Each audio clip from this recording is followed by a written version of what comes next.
Welcome to Desert Sports Live. I'm Albert Velarde. And I'm Stephen Parks.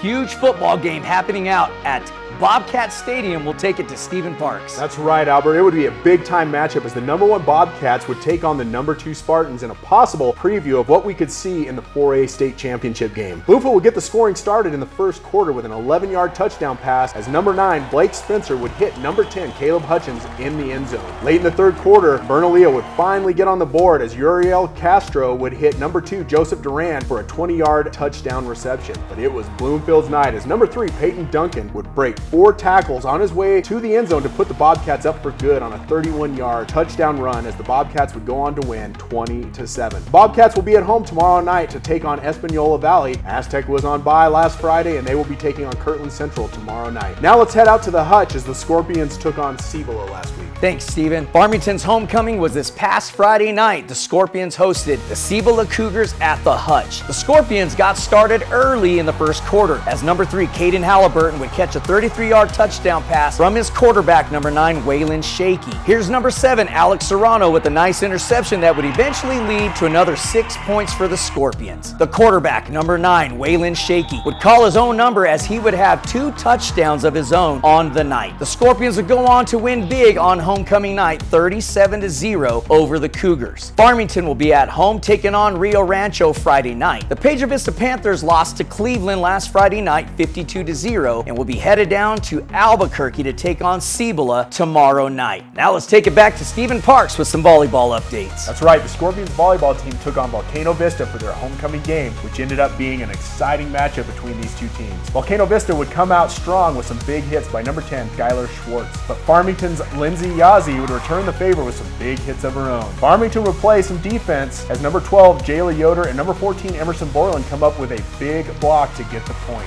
Every set was a back and forth battle coming down to the wire as it was 1-1 after the first 2 sets, but the Hawks were able to edge Farmington out, winning the match 3-1. Now let's take it out to the soccer field to see what's happening. Thank you, Stephen. The regular season is coming to a close as all of the 4A San Juan County teams wrapped up their district play this evening and will now prepare for Selection Sunday for the state playoffs. Farmington and Pedro Vista will close out district play with their crosstown rival bragging rights game on the 26th at 9 a.m. for the girls at Pedro Vista High School and 11 a.m. at Farmington High School, the Hutch, for the boys. Here's upcoming volleyball games in the Four Corners region. Farmington takes on Cleveland, Aztec will be at Bloomfield, and Kirtland will take on Shiprock. This will conclude our weekly segment. Thank you for watching. This has been brought to you by KOBF TV and Desert Sports Live.